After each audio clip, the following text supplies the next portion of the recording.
वसुधैव कुटुंबकम की भावना थी और लोग आपस में रहते आए थे। कभी भी जो कहा जाता है कि 800 साल का मुस्लिम रूल, उसमें कभी भी राकेश जी 25% मुसलमानों की तादाद नहीं रही। और ये पाकिस्तान के बनने से पहले तक की बात मैं कह रहा हूँ। और आज भी 15-16% कहे जाते हैं कि वो हैं। तो लेकिन चाहे वो औरंगजेब का जमाना हो, चाहे अहमद शाह अब्दाली का जमाना हो, चाहे अलाउद्दीन खिलजी का जमाना हो, जिन्हें हिस्ट्री में आजकल विलेन बनाने की कोशिश की जा रही है, उस वक्त भी कभी मुसलमान हुक्मरान जरूर रहे होंगे, लेकिन उन्होंने किसी आम हिंदू को चोट पहुंचाई हो, कोई दंगा फसाद किया गया हो, इसकी कोई मिसाल नहीं मिलती। क्योंकि वो बिल्कुल आपने तारीख के सारे औराक जो है वो यहाँ पर पलट दिए और तमाम वो एक तरह से आपने एक ऐसा खाका, एक ऐसी तस्वीर खींची जो बताती है कि कैसे हजारों साल से एक साथ हम रहते आए हैं और किस तरह से मुगलों का नाम लेकर एक जो नफरत जो फैलाई जाती है उसका भी एग्जाम्पल आपने यहाँ पर दिया है।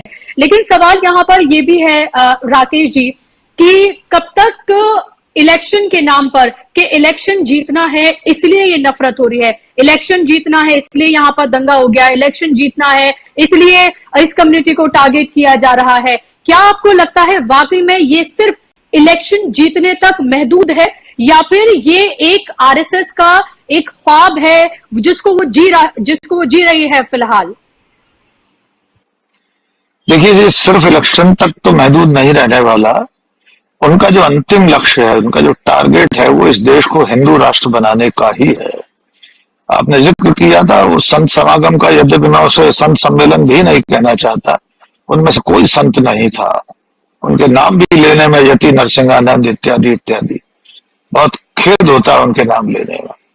उसके बाद प्रयागराज में हिंदू राष्ट्र का संविधान बनाने के लिए बाकायदा समिति बनी थी और शायद उसे 2023 के माघ मेले तक संविधान प्रस्तुत करना है। मेरा एक वीडियो है, मुझे देखना पड़ेगा कब उन्हें बनाकर देना था। आप सोचिए, जिस देश में अलग खालिस्तान की मांग गैर कानूनी है, उस देश में हिंदू राष्ट्र बनाने की मांग गैर कानूनी क्यों नहीं हो सकती? क्यों नहीं उस पर कार्रवाई होना चाहिए? आपने राम मंदिर का जिक्र किया। कल कुर्बान साहिब, कल गृह मंत्री अमित शाह इंदौर में थे। उन्होंने कहा माननीय नरेंद्र मोदी के नेतृत्व में सुप्रीम कोर्ट ने राम मंदिर का फैसला सुनाया। यानी इस देश में पहली बार ऐसा हो रहा है कि सुप्रीम कोर्ट के अंतिम निर्णय का श्रेय भी प्रधानमंत्री को दिया जा रहा है। ये वाक्य है, आप चेक कर लीजिएगा, ट्विटर पर सब जगह आपको मिल जाएगा। अमित शाह ने कहा माननीय नरेंद्र मोदी के नेतृत्व में सुप्रीम कोर्ट ने यह निर्णय किया और राम मंदिर का रास्ता तय हुआ।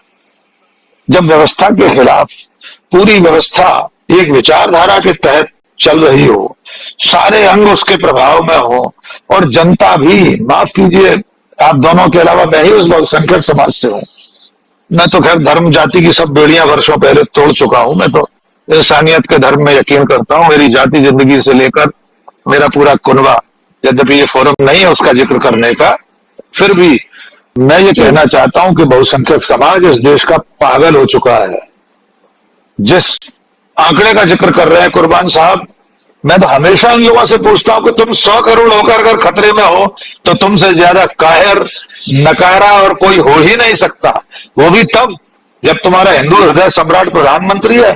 तुम्हारे हिसाब से पूरा नक्शा तुमने भगवा कर लिया है, फिर भी इतना डरे हुए हो। किससे डरे हुए हो? 18 लोगों से। तुम तो 82 हो, फिर क्यों डरे हुए हो भाई? इतिहास की बात कही कुर्बान साहब ने। सच बात यह है कि ये जो विकृत इतिहास इन लोगों को परोसा गया सोशल मीडिया के जरिए, व्हाट्सएप यूनिवर्सिटी के जरिए, इनको नहीं मालूम कि औरंगजेब के दरबार में सबसे ज्यादा हिंदू राजा थे। इनको मालूम औरंगजेब के समय दुनिया की कुल अर्थव्यवस्था, वित्त व्यवस्था में 21% योगदान भारत का था औरंगजेब के समय।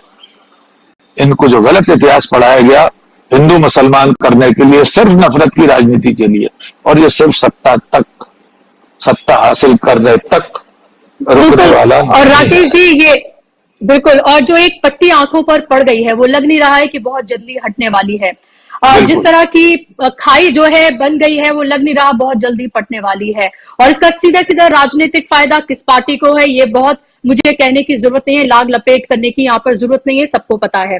लेकिन सवाल यही उठ रहा है कुर्बान साहब कि एक तरफ हम ये देख रहे हैं कि नफरत